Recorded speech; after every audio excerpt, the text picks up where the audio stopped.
Hello, my dear students. Welcome once again on this beautiful educational platform Vigyan Adda. And we are doing super science session, Hindi in Hindi version. तो प्यारे बच्चों, हम super science session series को जो है कर रहे हैं और बेहतरीन सफर पर हम निकले हुए हैं और पूरी साइंस को हम हिंदी में कर रहे हैं। हमने फिजिक्स से शुरुआत की थी, फिजिक्स से शुरुआत की थी हमने भौतिकी, और इसमें हम 80% सिलेबस कर चुके हैं और आज है हमारी क्लास 10th। ठीक है प्यारे बच्चों, और आज हम पढ़ेंगे इलेक्ट्रिसिटी एंड मैग्नेटिज्म, विद्युत और चुंबकत्व। इसको हम आज अध्ययन करेंगे। तो प्यारे बच्चों, ये आता है आपका इलेक्ट्रोस्टैटिक्स प्लस करंट इलेक्ट्रिसिटी का ही पार्ट है। तो शुरुआत करते हैं, जल्दी से जुड़ जाइए। तो प्यारे बच्चों देखो, एक होता है स्टैटिक इलेक्ट्रिसिटी, स्टैटिक इलेक्ट्रिसिटी। इनके बीच डिफरेंस आप समझोगे, स्टैटिक इलेक्ट्रिसिटी। और एक होती है करंट इलेक्ट्रिसिटी, एक होती है करंट इलेक्ट्रिसिटी। ठीक है, तो इसमें आप देखिए, जो स्टैटिक इलेक्ट्रिसिटी है, स्टैटिक मतलब क्या होता है? रुका हुआ, रेस्ट, स्थिर। ठीक है, तो ये जो है स्थिर विद्युत है। और करंट इलेक्ट्रिसिटी क्या होता है? जब चार्ज है, आवेश जो है वो गति में होता है, मूवमेंट में होता है, गति में रहेगा। ठीक है, तो इसको जब हम पढ़ रहे हैं तो हमारे लिए सबसे इंपॉर्टेंट क्या है? विद्युत आवेश को समझना। तो ये विद्युत आवेश क्या होता है? तो प्यारे बच्चों, जो आवेश है, इलेक्ट्रिक चार्ज जिसको हम कहते हैं, ये किसी भी पदार्थ का एक मौलिक गुण है। ठीक है, तो ये एक फंडामेंटल प्रॉपर्टी है किसी भी मैटर की, किसी भी ऑब्जेक्ट की। और उसके तहत क्या होता है? उसके अंदर भी जो है चार्ज पार्टिकल्स होते हैं और उसके सरफेस के ऊपर भी चार्ज पार्टिकल होते हैं। ठीक है, और ये चार्ज पार्टिकल जो है, आवेश जो है, ये दो प्रकार के होते हैं। एक पॉजिटिव होता है धनावेश, और एक नेगेटिव होता है। तो धनावेश और ऋणावेश, ये दो प्रकार के होते हैं। और ये जो है, जब हम अगर बात करें स्टैटिक इलेक्ट्रिसिटी की, तो स्टैटिक इलेक्ट्रिसिटी में क्या है? जो हमारा आवेश है वो क्या है? रेस्ट पोजीशन पे है। क्या है हमारा आवेश? रेस्ट पोजीशन पे है। और जब रेस्ट पोजीशन पे है, तो ये जो है क्या होगा? अगर कोई दूसरा पदार्थ उसके कांटेक्ट में आएगा या रबिंग करें हम, जैसे कि क्या है, एक पदार्थ ये है और एक पदार्थ ये है, अगर ये एक दूसरे के कांटेक्ट में आ गए, ठीक है, चार्ज पार्टिकल रेस्ट में है, कांटेक्ट में आने से जो है, इनके अंदर जो आवेश है वो फोर्स पैदा करेगा दूसरे ऑब्जेक्ट के कंपैरिजन में। और जिसके कारण जो है क्या होगा? अट्रैक्शन होगा या रिपल्शन होगा। ठीक है, तो ये इस प्रकार से एक प्रॉपर्टी रहती है किसी भी पदार्थ के अंदर, ये उसका मौलिक गुण है। और उस मौलिक गुण के तहत आवेश जो है वो पॉजिटिव भी हो सकता है, नेगेटिव भी हो सकता है। अगर पॉजिटिव पॉजिटिव होंगे तो वो क्या होंगे? रिपेल होंगे, एक दूसरे से दूर जाएंगे। अगर पॉजिटिव नेगेटिव होंगे, ठीक है, नेगेटिव पॉजिटिव होंगे, तो वो क्या होंगे? एक दूसरे की ओर अट्रैक्ट होंगे, एक दूसरे की ओर अट्रैक्ट होंगे। पॉजिटिव पॉजिटिव, नेगेटिव नेगेटिव क्या करेंगे? रिपेल करेंगे। तो ये किसी भी पदार्थ की एक फंडामेंटल प्रॉपर्टी है कि उसके अंदर जो है कुछ चार्ज पार्टिकल होते हैं और उनके ऊपर कुछ चार्ज होता है। और जब वो दूसरे पदार्थ के कांटेक्ट में आते हैं, और उस कांटेक्ट में आने से, रबिंग से, क्या होगा? उनके अंदर जो है, जो आवेश है, वो धनावेश या ऋणावेश इनमें परिवर्तित हो जाएगा। और अगर अपोजिट होंगे एक दूसरे के, तो क्या होगा? अट्रैक्ट होगा। और अगर एक दूसरे के सेम है, अगर सेम है चार्ज उनके ऊपर, तो वो क्या होंगे? रिपेल होंगे। तो ये जो प्रॉपर्टी है वो कब आती है? जब इनके बीच एक फोर्स लगती है, एक बल लगता है। क्या लगता है? बल लगता है प्यारे बच्चों। ठीक है, तो स्टैटिक इलेक्ट्रिसिटी में चार्ज पार्टिकल क्या होता है? रेस्ट में होता है। और करंट इलेक्ट्रिसिटी में चार्ज पार्टिकल मूवमेंट करता है। और जब चार्ज पार्टिकल मूवमेंट करता है तो उसके अंदर करंट पैदा हो जाएगा। ठीक है, तो उसके अंदर जो इलेक्ट्रॉन्स हैं उनकी मूवमेंट के कारण क्या बनेगा? करंट बनेगा। और जहां करंट होता है वहां क्या होती है? मैग्नेटिज्म प्रॉपर्टी भी होती है। तो इन्हीं सब चीजों को हम आज इस चैप्टर में पढ़ेंगे। तो शुरुआत कर रहे हैं। अभी तक आप समझ चुके हैं आवेश जो है पदार्थ का मौलिक गुण है। ये दो प्रकार का होता है, धनावेश और ऋणावेश। सेम तरह के होंगे तो रिपेल होगा, अपोजिट तरह के होंगे तो अट्रैक्ट होगा। किसी पिंड को ऋणात्मक आवेश कहा जाता है यदि वह इलेक्ट्रॉन प्राप्त करता है। ठीक है। अगर कोई भी जो है, मान लो क्या हम सोडियम एक एलिमेंट ले लेते हैं। ठीक है। और एक जो है हम क्या लेंगे, एक और हम ले सकते हैं फ्लोरीन ले लेते हैं। ठीक है। इसका एटॉमिक नंबर 9 है और इसका एटॉमिक नंबर 11 है। तो किसी भी पिंड को ऋणात्मक आवेश कहा जाएगा जब वह इलेक्ट्रॉन प्राप्त करता है। तो जब ये फ्लोरीन है इसको एक इलेक्ट्रॉन मिलेगा। ठीक है। तो फ्लोरीन के ऊपर क्या साइन आ जाएगा, नेगेटिव आ जाएगा, और इसका जो है क्या हो जाएगा, इसके पास 10 इलेक्ट्रॉन हो जाएंगे, ऑक्टेट कंप्लीट हो जाएगा। और किसी पिंड को धनावेशित कहा जाता है जब वह इलेक्ट्रॉन खो देता है। जैसे सोडियम है, अगर ये इलेक्ट्रॉन को लॉस कर देगा तो ये क्या हो जाएगा, Na पॉजिटिव। ठीक है। तो ये बेसिक प्रॉपर्टीज हैं। जो इलेक्ट्रॉन को दान करता है वो पॉजिटिव सोच का है, पॉजिटिव आएगा। जो इलेक्ट्रॉन एक्सेप्ट करेगा, लेने की सोचेगा, वो नेगेटिव। तो इस तरह से आप याद रख सकते हैं। तो विद्युत आवेश को निरूपित किया जाता है, इसको रिप्रेजेंट करते हैं ई से या क्यू ई से, उसको जो है रिप्रेजेंट किया जाता है। ठीक है। तो इसको आप ध्यान रखेंगे। और जो ये ई या क्यू ई है, जो ये इसको हम एन इंटू ई इससे रिप्रेजेंट करते हैं। एन है नंबर ऑफ इलेक्ट्रॉन्स, और इलेक्ट्रॉन की जो वैल्यू होती है, ई की जो वैल्यू है 1.6 इंटू 10 की पावर -19 कूलम। इसको आप ध्यान रखेंगे। ठीक है। कूलम क्यों लगाया, क्योंकि जो है इसकी जो एसआई यूनिट है वो प्यारे बच्चों वो क्या है, कूलम्स है। ये एक अदिश राशि है, ये आप ध्यान रखेंगे। तो ये आपके लिए इंपॉर्टेंट है। नेक्स्ट आप देखिए, विद्युत धारा, इलेक्ट्रिक करंट। विद्युत आवेश के प्रवाह की दर को क्या कहते हैं, हम विद्युत धारा कहते हैं। जब चार्ज जो है वो मूवमेंट करता है, ठीक है प्यारे बच्चों, एक पर्टिकुलर रेट से, एक दर से जब कोई इलेक्ट्रिक चार्ज जो है वो मूवमेंट करेगा, तब क्या बनता है, हमारा इलेक्ट्रिक करंट बनता है। और करंट की एसआई यूनिट एम्पियर, ये ध्यान रखोगे, एग्जाम पॉइंट ऑफ व्यू से इंपॉर्टेंट है। ठीक है। और जो है ये इसका फार्मूला है, आई क्या होता है, क्यू अपॉन टी। ठीक है। The rate of flow of electric charge, the rate, जहां रेट और दर आ जाएगा वहां बटे में क्या होगा, टाइम। टाइम कितने समय में जो है चार्ज मूवमेंट करता है उसके अकॉर्डिंग। तो 1 एम्पियर क्या होता है, 1 कूलम प्रति सेकंड की दर से प्रभावित प्रवाहित विद्युत आवेश को क्या कहेंगे हम, 1 एम्पियर। ठीक है। अब आ जाते हैं करंट की जो डायरेक्शन है, डायरेक्शन ऑफ इलेक्ट्रिक करंट। तो आप इस सर्किट को देखिए, एक बल्ब है, अगर हमने की को प्रेस कर दिया तो करंट यहां से फ्लो कर रहा है। ठीक है। और बल्ब जो है वो क्या हो गया, ग्लो कर गया। ठीक है।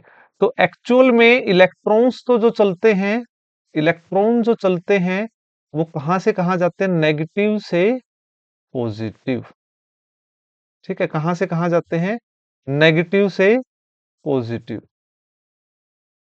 ठीक है। इलेक्ट्रॉन्स तो हमारे यहां से इस तरह से चल रहे हैं, ऐसे जाकर ऐसे। ठीक है ना। तो करंट जो है वो, करंट की जो हम डायरेक्शन लेते हैं, वो करंट की डायरेक्शन हम लेते हैं पॉजिटिव से नेगेटिव।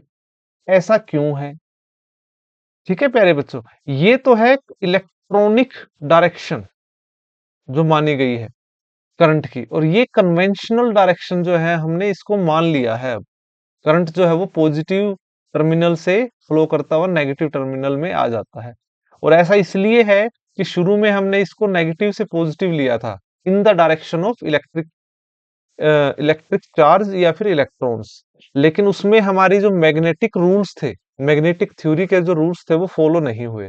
तो हमने इससे अपोजिट, जब हमने करंट की जो डायरेक्शन है वो इस तरह से ली, ठीक है, तब जो है हमारे वो मैग्नेटिक रूल्स फॉलो हुए। प्लस जो है ये इलेक्ट्रॉन्स की मूवमेंट है जिनके ऊपर नेगेटिव चार्ज है, और पॉजिटिवली जो है वो यहाँ से यहाँ मूवमेंट करते हैं।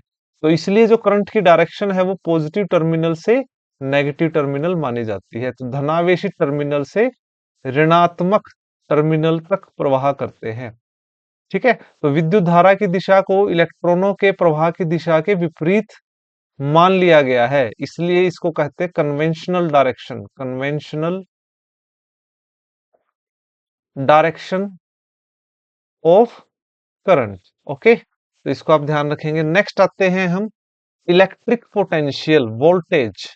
प्यारे बच्चों, बगैर दो बिंदुओं के बीच अगर पोटेंशियल डिफरेंस नहीं होगा तो करंट फ्लो करेगा ही नहीं।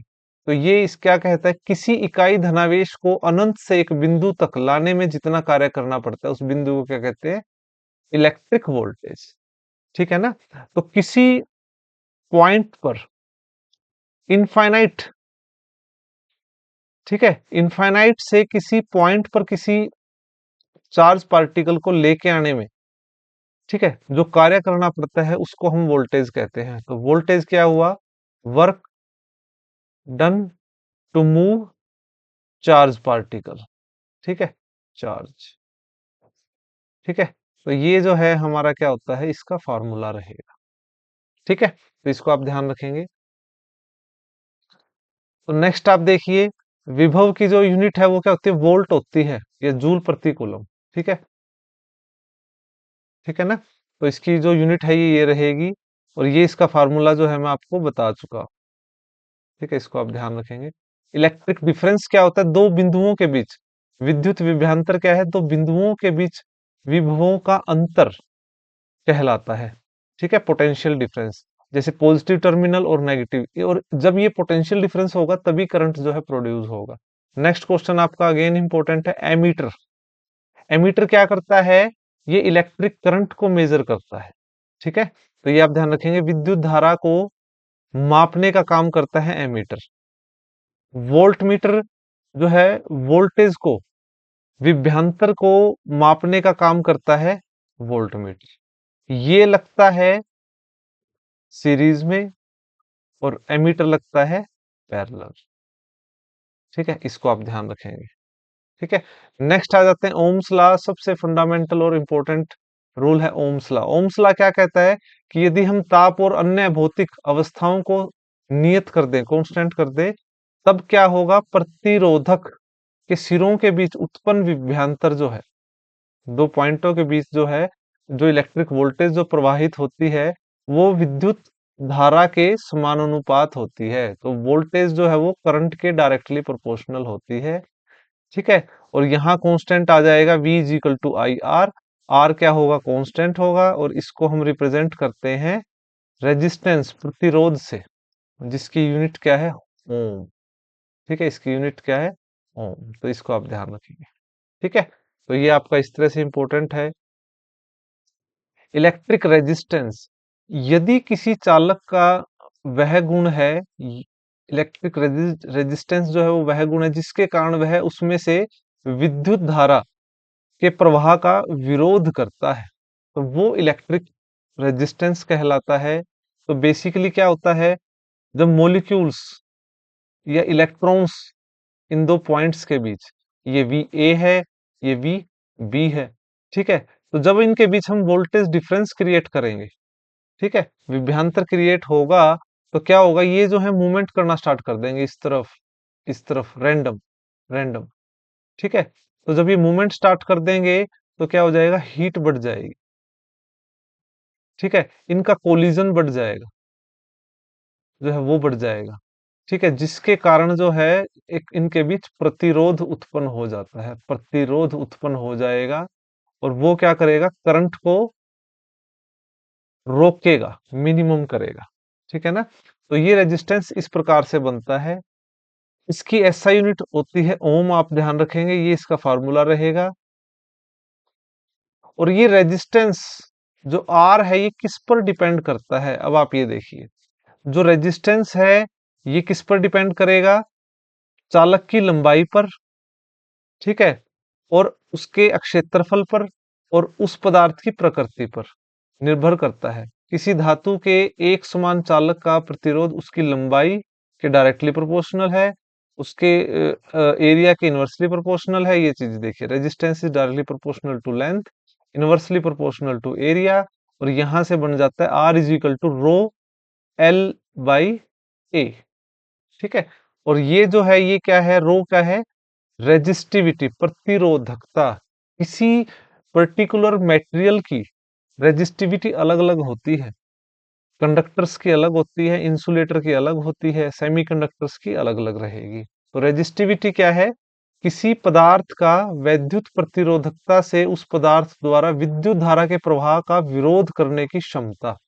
ठीक है, तो ये क्षमता जो है सभी में अलग अलग होती है, धातुओं में अलग होती है, अधातुओं में अलग होती है। इसकी जो एसआई यूनिट है ये ओम मीटर होती है, इसको आप ध्यान रखेंगे। ठीक है, तो रो जो है ये आपका फार्मूला रहेगा। ठीक है ना। तो रेजिस्टेंस क्या होता है, रो एल बाई ए। अगर इन सब चीजों को उस तरफ ले जाएंगे तो रो क्या हो जाएगा, ए बाई एल। ठीक है, तो इससे आप समझ सकते हैं। ठीक है। कांच, रबर, एबोनाइट आदि जैसे इंसुलेटर जो हैं इनकी प्रतिरोधकता ज्यादा होती है, ये जो है करंट को ज्यादा रोक सकते हैं, जबकि कंडक्टर्स जो होते हैं इनकी कम होती है, इसलिए उनके अंदर करंट फ्लो करता है। ठीक है ना। एक आप ये ध्यान रखिए प्यारे बच्चों, इंपॉर्टेंट क्वेश्चन है एग्जाम पे, तो डिसएडवांटेज ऑफ सीरीज कॉम्बिनेशन। अब दिवाली वगैरह पे जब जो है लड़ियां लेके आते हैं तो वो सब क्या होती है, सीरीज में होती हैं प्यारे बच्चों। ठीक है, इस प्रकार से। ठीक है, इस प्रकार से। ठीक है। अगर इसमें किसी एक में भी फॉल्ट आ जाएगा, पूरा जो है सर्किट क्या हो जाएगा। ठीक है, पूरा सर्किट ब्रेक हो जाएगा। तो इस संयोजन में यदि कोई घटक काम करने में विफल होता है तो सर्किट टूट जाता है और कोई भी घटक काम नहीं करेगा। तो ये सिर्फ सीरीज का जो है डिसएडवांटेज है। ठीक है। प्रतिरोध का संयोजन, कॉम्बिनेशन ऑफ रेजिस्टेंस। तो देखिए दो तरह का होता है, एक श्रेणी सीरीज और एक होता है आपका पैरेलल। ठीक है, एक सीरीज है एक पैरेलल है। सीरीज के अंदर क्या होता है, रेजिस्टेंस जो है वो सीरीज में लगा हुआ है। ठीक है, और यहाँ वोल्टेज अलग अलग रहेगी, करंट जो है वो क्या होगा, सेम होगा यहाँ। ठीक है, और जो पैरेलल है, पैरेलल में क्या होगा, आपका वोल्टेज सेम होगा और करंट अलग अलग होगा। और यहीं से ही इनके फार्मूले बनते हैं। जैसे कि हम नेट रेजिस्टेंस जो है ठीक है, तो मान लो कि हम रेजिस्टेंस की अगर हम बात करें तो ये चीज आप देखिए, आई आर। ठीक है, आई सेम है, आई R1 प्लस आई R2 प्लस आई R3, इस तरह से हम आगे बढ़ेंगे। तो आई कॉमन है इसलिए कट जाता है, तो ये हमारा फार्मूला मेन आ जाता है। ठीक है, तो सीरीज के अंदर जो है ये डायरेक्ट जो है आपका एडिशन रहेगा, और जो पैरेलल के अंदर है उसमें जो है आपका ये फार्मूला रहेगा। ये न्यूमेरिकल्स में आपका काम आएगा, इंपॉर्टेंट है। ठीक है ना, तो इस चीज को आप ध्यान रखेंगे। नेक्स्ट बात करते हैं, calculation of heat generated by conductor. ठीक है, सभी विद्युत कार्य और खपत की गई विद्युत ऊर्जा को ऊष्मा ऊर्जा में परिवर्तित कर दिया जाता है। ठीक है, कोई भी जो है हम काम करते हैं तो वो जो है विद्युत ऊर्जा जो है वो ऊष्मा की ऊर्जा में परिवर्तित होती है। उत्पादित ऊर्जा जो है उसकी गणना जो है हम एक सूत्रीय फार्मूले द्वारा करते हैं। इस फार्मूले को आप ध्यान रखेंगे, ये इंपॉर्टेंट है। ठीक है, तो ये चीज आपको ध्यान रखनी है। विद्युत शक्ति जो है वो क्या होती है, work upon time, the rate of doing work, वो क्या होता है, इलेक्ट्रिक पावर। हम पढ़ चुके हैं ये, इसकी यूनिट आपको ध्यान रखनी है, वॉट होती है। तो यहां से आप एक फार्मूला और मैं आपको बताता हूँ, आपको पता है पी क्या है, डब्ल्यू अपॉन टी है। इसी तरह जो वोल्टेज है वो क्या है, वर्क डन अपॉन चार्ज। क्या हम यहां से जो है वर्क डन की वैल्यू इसमें पुट कर सकते हैं, क्या पुट करेंगे, V इंटू क्यू, कर सकते हैं हम। तो पावर क्या हो जाएगा, V into Q upon T. ठीक है, और क्यू अपॉन टी क्या होता है, चार्ज पर यूनिट टाइम क्या होता है, करंट। तो P क्या आ जाएगा, V इंटू आई। ठीक है, और यहां से अगर मैं जो है V क्या होता है, IR, तो V की वैल्यू अगर यहां पुट कर दूं तो P क्या हो जाएगा, आई स्क्वेयर आर। ये फार्मूला आ गया। और अगर मैं आई की वैल्यू पुट कर दूं, V अपॉन आर। ठीक है ना, ये ओम्स लॉ ही तो है। वोल्टेज जो है वो डायरेक्टली प्रोपोर्शनल है करंट के, और जो है V क्या क्या हो गया, V is equal to I R. और आई की अगर वैल्यू निकालनी है तो आर को इस तरफ ले गया, वी अपॉन आर अगर मैं यहां पुट करूंगा तो पी क्या हो जाएगा, वी स्क्वेयर अपॉन आर। तो ये फॉर्मूले आपको ध्यान रखने हैं, ठीक है। तो ये चीज इस तरह से आपको ध्यान रखनी है, ये इंपॉर्टेंट है। इसी तरह यहाँ पे आर की वैल्यू कर दूंगा पुट, अगर मैं आर की वैल्यू कर दूं अपॉन वी अपॉन, तो इस तरह से हम अलग अलग निकाल सकते हैं। तो ये फार्मूले इंपॉर्टेंट है आप, ठीक है। तो इनको आप ध्यान रखेंगे, न्यूमेरिकल्स होंगे इनके ऊपर, ठीक है। बिजली की खपत जो होती है, एक 1 किलो वाट आवर जो है वो किसके बराबर होता है, 1 यूनिट के बराबर होता है प्यारे बच्चे, ठीक है। तो ये इस तरह से हम निकाल सकते हैं। मान ले 5 किलो वाट 8 घंटे तक अगर कंज्यूम किया जाए तो 5 × 8 = 40, तो 40 यूनिट जो है कंज्यूम हो जाएंगे। 1 यूनिट का खर्चा मान लो क्या है, 5 रुपए है, तो कितने रुपए बिल आ जाएगा, 200 रुपए अब क्या आ जाएगा, इलेक्ट्रिसिटी बिल आ जाएगा, ठीक है। नेक्स्ट है मैग्नेटिक फील्ड। तो मैग्नेटिक फील्ड क्या होता है, मैग्नेटिक चुंबक के चारों ओर का वह स्थान जिसमें चुंबक द्वारा उत्पन्न आकर्षण और प्रतिरक्षण बल का अनुभव हो, उसे कहते हैं मैग्नेटिक फील्ड। उसका जो एरिया है, जैसे कि हमारी पृथ्वी है तो ये नॉर्थ पोल है, और ये क्या है, साउथ पोल है। तो ये इस तरह से बिहेव करती है एक मैग्नेट की तरह, ठीक है ना। तो ये जो है किसी भी मैग्नेट का जो एक सिरा है, ये उसे नॉर्थ कहा जाता है, एक सिरा क्या है, एक को साउथ कहेंगे, एक को नॉर्थ। अगर ये टूट जाए तो ये फिर दो बन जाएंगे मैग्नेट, ठीक है। तो ये साउथ, ये नॉर्थ, ठीक है। तो ये अलग अलग बन जाएंगे, ये साउथ और ये नॉर्थ, इस तरह से। एसआई यूनिट आपको ध्यान रखनी है, टेस्ला होती है। मैग्नेटिक फील्ड की जो एसआई यूनिट है वो क्या होती है, टेस्ला, ठीक है। तो ये चीज आपको ध्यान रखनी है, ये इंपॉर्टेंट है। मैग्नेटिक फील्ड की टेस्ला होती है, मैग्नेटिक फ्लक्स की, मैग्नेटिक फ्लक्स, इसको आप ध्यान रखेंगे, इसकी होती है वेबर, ठीक है। जो ये लिखा हुआ है देखो वेबर, ये होती है मैग्नेटिक फ्लक्स की, ठीक है। और ये एक सदिश राशि है, ठीक है। इसमें जो है उसका परिमाण और दिशा दोनों ही इंपॉर्टेंट है। ओस्ट्रिच एक्सपेरिमेंट ये 1820 में किया गया था प्यारे बच्चों, जिससे जो है इलेक्ट्रिक करंट से मैग्नेटिज्म भी, मैग्नेटिक प्रॉपर्टी भी डेवलप होती है, ये चीज बताई थी ओस्ट्रेड ने। ओस्ट्रेड ने बताया था कि जब किसी वायर जो है, ठीक है, कोई वायर थी, उसको जो है इस प्रकार से कोई कंडक्टर था, अगर हम उसको,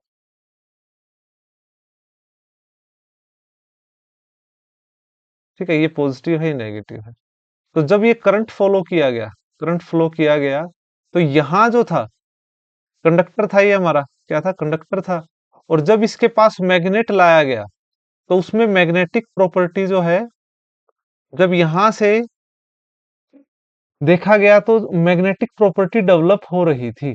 तो यहां से पता चला कि जब जो है कोई करंट कैरिंग कंडक्टर जो है जिसमें से करंट पास किया जाएगा, तो वो मैग्नेटिक, उसके आसपास जो है मैग्नेटिक फील्ड प्रोड्यूस हो जाती है, ठीक है ना। तो यही चीज जो है ओस्टेड ने बताया था। ओस्टेड ने बताया जिस प्रकार चुंबक के चारों ओर चुंबकीय क्षेत्र उत्पन्न होता है, ठीक उसी प्रकार किसी भी चालक में विद्युत धारा प्रभावित हो तो उसके चारों ओर चुंबकीय क्षेत्र उत्पन्न हो जाता है, तो मैग्नेटिक फील्ड जो है उसके अंदर प्रोड्यूस हो जाएगी। और रही बात मैग्नेटिक फील्ड ऑफ लाइंस, तो ये इस प्रकार से होती है। बाहर तो ये क्या है, नॉर्थ से साउथ की तरफ डायरेक्टेड होती है, और अंदर की तरफ ये साउथ से नॉर्थ जाती है, साउथ से नॉर्थ की तरफ जाएंगी, ठीक है। तो ये डायरेक्शन होती है इनकी, ये ध्यान रखेंगे आप, ठीक है। अब जो है फ्लो ऑफ करंट और मैग्नेटिक फील्ड, इसकी अगर हम बात करें तो इसके लिए देखिए कुछ रूल्स हैं। मैक्सवेल स्क्रू रूल है, इसको आप देखेंगे कि जो है ना, जैसे डायरेक्शन करंट की नीचे की तरफ है, तो जो है मैग्नेटिक फील्ड इस तरह फ्लो करेगी, ठीक है, क्लॉकवाइज जो है फ्लो करेगी। और इसी तरह फ्लेमिंग राइट हैंड रूल है और फ्लेमिंग लेफ्ट हैंड रूल है, तो इनको भी आप ध्यान रखेंगे, फ्लेमिंग राइट हैंड रूल और फ्लेमिंग लेफ्ट हैंड रूल। तो राइट हैंड रूल क्या कहता है, तो ये चीज आप देखिए, तो ये जो आपकी जो फ्रंट थंब, फ्रंट फिंगर और मिडल फिंगर, जो मिडल फिंगर है, जो है ये हमें करंट की डायरेक्शन बताएगी, ठीक है। ये करंट का डायरेक्शन है, ये मैग्नेटिक फील्ड की डायरेक्शन है, और जो ये है, जो थंब है हमारा, थंब जो है वो किसी भी कंडक्टर की मोशन बताएगा कि ऊपर की तरफ है। ठीक है ना? अगर करंट इस तरफ है, मैग्नेटिक फील्ड, ये दोनों तो परपेंडिकुलर होंगे ही, तो जो फ्लो ऑफ डायरेक्शन है किसी भी कंडक्टर की, जो गति है वो ऊपर की तरफ होगी। ये हमारा फ्लेमिंग राइट हैंड रूल है। और इसी तरह फ्लेमिंग लेफ्ट हैंड रूल क्या है कि ये हमारा करंट की डायरेक्शन, ये मैग्नेट की डायरेक्शन, और जो ये है हमारा थंब जो है वो क्या बताएगा, फोर्स किस दिशा में लग रहा है। ठीक है ना? तो ये दो रूल्स हैं जो इलेक्ट्रिक मोटर और इलेक्ट्रिक जनरेटर दोनों में यूज किए जाते हैं। ठीक है ना? तो इसको आप ध्यान रखेंगे। नेक्स्ट आ जाते हैं Faraday law of electromagnetic induction. ठीक है, तो ये भी इंपॉर्टेंट है। तो इस नियम के अनुसार जब कोई चालक विद्युतीय क्षेत्र से गुजरता है तो उसमें विद्युत धारा इंट्रोड्यूस हो जाएगी। ठीक है, तो ये जो है आप इसको इस तरह से समझिए कि कभी भी किस दो कंडक्टर्स हैं आपस में, मान लो क्या है, दो कंडक्टर्स हैं। ठीक है, तो जब किसी में पर्टिकुलर एक में से अगर करंट फ्लो कर रहा है तो इस दूसरे में भी जो है वो करंट इंड्यूस हो जाएगा। क्या हो जाएगा? करंट इंड्यूस, उसको कहेंगे इंड्यूस्ड करंट। ठीक है, इसके कारण इसमें भी करंट प्रोड्यूस हो जाएगा, क्योंकि जो है करंट जो है वो मैग्नेटिक फील्ड लाइंस जो है वो प्रोड्यूस करता है, और इंड्यूस्ड करंट क्या कर देगा? इंड्यूस्ड ईएमएफ को प्रोड्यूस करेगा, इंड्यूस्ड ईएमएफ को प्रोड्यूस करेगा। तो इसको आप ध्यान रखेंगे। तो ये चीज आ जाती है। सोलेनाइड जो है इससे रिलेटेड है, इसको भी हम नहीं पढ़ेंगे, इतना इंपॉर्टेंट नहीं है। ठीक है ना? तो ये चीज जो है आपको ध्यान रखनी है। ये भी फार्मूला आपके 11 ट्वेल्थ से ही रिलेटेड है। फंक्शन देखिए आप, विद्युत ऊर्जा को यांत्रिक ऊर्जा में बदलने के लिए विद्युत मोटर को यूज किया जाता है। ठीक है, और यांत्रिक ऊर्जा को विद्युत ऊर्जा में बदलने के लिए जनरेटर को का यूज किया जाता है, जनरेटर का यूज करते हैं। ठीक है, तो इस तरह से है आपकी थ्योरी ये। अब आ जाते हैं कुछ न्यूमेरिकल्स के ऊपर। यदि एक इलेक्ट्रॉन यदि एक इलेक्ट्रॉन पर आवेश है इतना, धारा करंट है इतना, तो 1 मिनट में एक लैंप से कितने इलेक्ट्रॉन्स निकलेंगे? तो हमारे पास जो है क्या है, चार्ज दिया हुआ है हमें। ठीक है, तो हमें क्या दिया हुआ है? चार्ज। करंट दिया है चार्ज अपॉन टाइम। ठीक है, तो ये आप देखिए जो है ना, हमारे पास क्या है, चार्ज, करंट दिया हुआ है हमें, और 1 मिनट के लिए जो है प्रवाह करता है, तो 60 सेकंड जो है हमारे पास टाइम है। तो हम I is equal to Q upon T को हम यूज करेंगे। ठीक है, तो जो है क्यू जो है, अब ये देखिए I इंटू टी हो जाएगा। करंट हमें पता ही है 300 इंटू माइक्रो एम्पियर है, तो -3 आ जाएगा। टाइम कितना है? 60 सेकंड है। ठीक है, और क्यू किसके बराबर होता है? एन इंटू ई। ठीक है, तो एन हमें निकालना है, ई की वैल्यू हमें पता है। ई की वैल्यू क्या है? 1.6 इंटू 10 की पावर -19। ठीक है, ये हमें पता है। तो यहां से हम जो है इस क्वेश्चन को सोल्व करेंगे।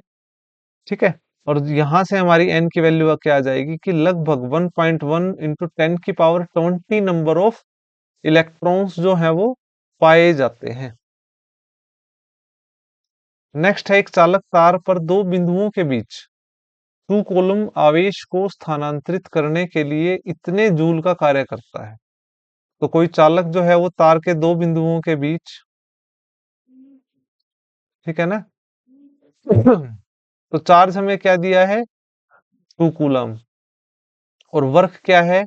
14 जूल। तो दो बिंदुओं के बीच वोल्टेज आपको बतानी है। सिंपल है, वर्क अपॉन चार्ज, ये फार्मूला यूज होगा। ठीक है, तो इसको हम पुट कर देंगे। वर्क क्या है? 14 है, और चार्ज क्या है? 2 है, तो क्या आ जाएगा? 7 वोल्ट क्या है? वोल्टेज आ जाएगी। ठीक है, निम्नलिखित सर्किट में ए और बी के बीच समतुल्य प्रतिरोध होगा। ए और बी के बीच जो है आपको बताना है रेजिस्टेंस टोटल क्या होगा। देखो ये सीरीज के अंदर है, तो सीरीज के अंदर तो क्या होता है? R1 + R2। ठीक है ना, तो ये सीरीज में है, ये तो कितना हो जाएगा?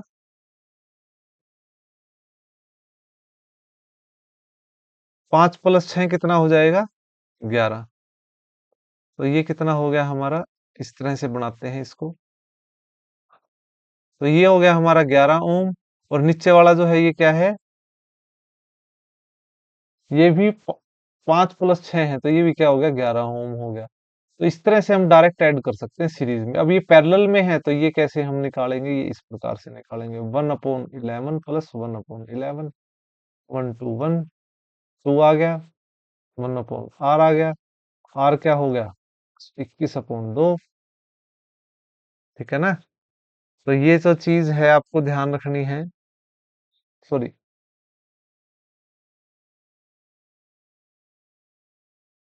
ठीक है। तो ये 11 आ गया और ये जो है 2 हो गया, 1/r। तो यहां से r की वैल्यू क्या आ गई? 11/। ठीक है, इसको आप ध्यान रखेंगे। तो सीरीज में हम डायरेक्ट एडिशन करते हैं, R1 + R2, और जो पैरेलल है उसमें ये फार्मूला यूज करते हैं। 20 ओम प्रतिरोध में धारा की गणना कीजिए। करंट निकालना है हमें इस पर्टिकुलर के अंदर। तो प्यारे बच्चों, आप ये देखिए, जो पैरेलल के अंदर क्या होता है, करंट जो है वो डिवाइड हो जाता है, I1, I2, I3, इस तरह से। ठीक है। तो हमें वोल्टेज दी हुई है, वोल्टेज V = I1। R हमें गिवन है, 20 ओम में हमें बताना है। तो ये वोल्टेज क्या है हमारी? 200। ठीक है, 200 वोल्ट हमें दी हुई है। और जो रेजिस्टेंस है ये नीचे ले लेंगे, तो उससे हम करंट निकाल देंगे, कितना आ जाएगा? 10 एम्पियर। ठीक है ना? तो इस तरह से ये हो जाएगा। ठीक है, नेक्स्ट देखिए, कॉपर की के एक तार की त्रिज्या जो है वो ये है R, और लंबाई L है। इसका प्रतिरोध R, यदि कॉपर किसी अन्य तार की त्रिज्या 2R और लंबाई L/2 हो, तो उस तार का प्रतिरोध क्या होगा? ठीक है। तो ये आपका बेसिकली क्या है? देखिए, R क्या है? रो, अकॉर्डिंग टू क्वेश्चन जो है वो क्या है? L/पाई।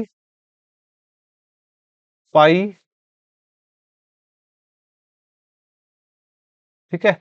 हमें जो है, आप ये देखिए, एक तरह से ये सिलेंड्रिकल रहेगी हमारी वायर, तो लेंथ तो ऊपर आ जाएगी, और बटे में हमें एरिया लेना है। तो इसका एरिया जो है वो क्या होगा? एरिया की अगर हम बात करें इस वायर की, तो वो क्या होगी? πr²। ठीक है। तो ये r हो गया। और R1 की अगर हम बात करें, तो उसमें त्रिज्या जो है वो क्या हो जाती है? हाफ, और डबल हो जाती है, और लंबाई हाफ हो जाती है। तो यहाँ L/2 मल्टीप्लाई पाई r² की जगह क्या आएगा? 2r हो गया। तो π/2r का स्क्वायर क्या होगा? 4r²। ठीक है। तो इसको जब हम सोल्व करेंगे, तो जो r है इसका अनुपात क्या आ जाएगा? R/8। ठीक है। जब इसको हम सोल्व करेंगे, तो ये रिलेशन आ जाएगा इसके साथ। ठीक है। नेक्स्ट आप देखिए, समान वोल्टेज के लिए दो विद्युत बल्ब का पावर क्या है? ये 200 वाट और 100 वाट है। यदि उनका प्रतिरोध क्रमशः R1 R2 हो, तो हमें बताना है उनके बीच रिलेशन, R1 और R2 के बीच रिलेशन आपको बताना है। तो आपको पता है हमारे पास क्या है? एक तो पावर दी हुई है P1 और P2 दिया हुआ है हमें। वोल्टेज क्या है? सेम है, दोनों में वोल्टेज क्या है? सेम है। रेजिस्टेंस अलग अलग है। तो हमें पता है P का फार्मूला, P क्या होता है? V × I होगा। ठीक है। करंट का यहाँ पे कोई जिक्र नहीं है, तो करंट को हम चेंज कर देंगे। V = क्या होता है? IR। तो V/R = क्या होगा? I। तो I की जगह हम ये वैल्यू पुट कर देंगे, तो P क्या हो जाएगा? V²/R हो जाएगा। ठीक है। तो हम V² को क्या ले लेंगे? P × R ले लेंगे। तो हमारे पास क्या है? वोल्टेज है, वॉट सॉरी पावर है, और क्या है? रेजिस्टेंस है। तो इस तरह से हम इस क्वेश्चन को करेंगे। तो P1 R1, P2 R2। P1 क्या है हमारे पास? 200 R1, और वो क्या है? सेकंड हमारे पास पावर क्या है? 100। ठीक है, 100 वॉट। तो ये क्या होगा? R2। तो R1/R2 के बीच जो रिलेशन है वो क्या हो जाएगा? 1:2 का। ठीक है। तो यहां से ये आपका आंसर आ जाएगा। ठीक है, तो इसमें इस चैप्टर के अंदर जो है न्यूमेरिकल इंपॉर्टेंट रहेंगे, जिसको हम कर रहे हैं। एक विद्युत परिपथ पर 2 और 4 ओम के दो प्रतिरोधी श्रेणी में, ठीक है, दो रेजिस्टेंस हैं 2 और 4 ओम के, और वोल्टेज जो है वो क्या है, 6 वोल्ट बैटरी से जुड़े हैं। 4 ओम प्रतिरोध द्वारा 5 सेकंड में कितनी ऊष्मा जो है वो खर्च की जाएगी, ये आपको बताना है। रेजिस्टेंस हमारे पास एक तो है 2 ओम और एक क्या है 4 ओम, वोल्टेज हमें गिवन है, तो जो है ये वोल्ट जो है हीट कितनी डिसिपेट करेगा, तो ये हमें बताना है। तो सबसे पहले तो क्या करेंगे हम, इसका रेजिस्टेंस जो है ये प्रतिरोध श्रेणी में सीरीज में जुड़े हुए हैं ये दोनों रेजिस्टेंस, तो इनको हम जो है ऐड कर लेंगे। रिजल्टेंट रेजिस्टेंस हमारे पास क्या आ जाएगा, 6, 2 + 4 क्या आ गया 6। अब V is equal to R into I, हमारे पास रेजिस्टेंस है, हमारे पास वोल्टेज है, तो करंट हम निकाल लेंगे। तो V is equal to I R के फार्मूले से I क्या आ गया हमारा 1, करंट क्या है 1 एम्पियर है। ठीक है, तो अब हम इस फार्मूले से हीट निकाल सकते हैं। ठीक है, करंट हमारे पास क्या है 1 का स्क्वायर, रेजिस्टेंस हमारे पास क्या है 6 ओम, और टाइम 5 सेकंड। तो हीट जो है वो कितनी आ जाएगी, हमें जो है किस रेजिस्टेंस के लिए निकालना है, 4 ओम के लिए निकालना है, तो हम यहाँ से 4 लेंगे। ठीक है, तो हीट क्या आ जाएगी 20 जूल जो है हीट खर्च हो गई। ठीक है, तो इसको आप ध्यान रखेंगे। नेक्स्ट और लास्ट जो है, इस परिपथ में I2 की वैल्यू निकालनी है। देखिए ये पैरेलल के अंदर रेजिस्टेंस है, अलग अलग करंट जो है वो जाएगा, वोल्टेज सेम रहेगी, तो हमें I2 के अंदर बताना है, I2 का मान निकालना है हमें। तो V क्या होता है I इंटू आर। ठीक है, वोल्टेज हमारे पास नहीं है प्यारे बच्चों, वोल्टेज हमें गिवन नहीं है, तो हम क्या करेंगे कि ये सारा क्या है पैरेलल में है, तो हम रेजिस्टेंस निकालेंगे सबसे पहले। तो रेजिस्टेंस अगर हम निकालेंगे, 1/R क्या होगा 1/10 प्लस 1/15 प्लस 1/30। ठीक है, इनका जो सेम आएगा ये 30 आ जाएगा। 3 + 2 + 1 क्या हो गया 6/30, 1/5। तो जो रिजल्टेंट रेजिस्टेंस है वो कितना आ जाएगा 5 ओम आ जाएगा। ठीक है, ये हमारे पास आ गया है। अब जो है हमारे पास करंट की अगर हम बात करें, किसी भी करंट मतलब फाइनल करंट हमारे पास 1.2 एम्पियर गिवन है, तो हम V is equal to I R, final current हमारे पास क्या था 1.2 एम्पियर, मल्टीप्लाई हमारे पास फाइनल जो रिजल्टेंट रेजिस्टेंस है वो कितना है ये, तो वोल्टेज हमारे पास कितनी आ जाएगी 6 वॉट। तो अब हमारे पास क्या आ गया वोल्टेज आ गया। अब हम निकाल सकते हैं V is equal to I2 into R2। ठीक है, वोल्टेज हमारे पास क्या है 6, I2 हमें निकालना है, और R2 की वैल्यू क्या है 15। चीज तो हो गया, तो I2 की वैल्यू क्या आ गई 0.4। तो इसी के साथ प्यारे बच्चों ये चैप्टर जो है आपका कंप्लीट होता है। आई होप आपको क्वेश्चन समझ आ रहे हैं, कोई क्वेरी है कोई डाउट है आप कमेंट सेक्शन में जरूर कीजिए। धन्यवाद।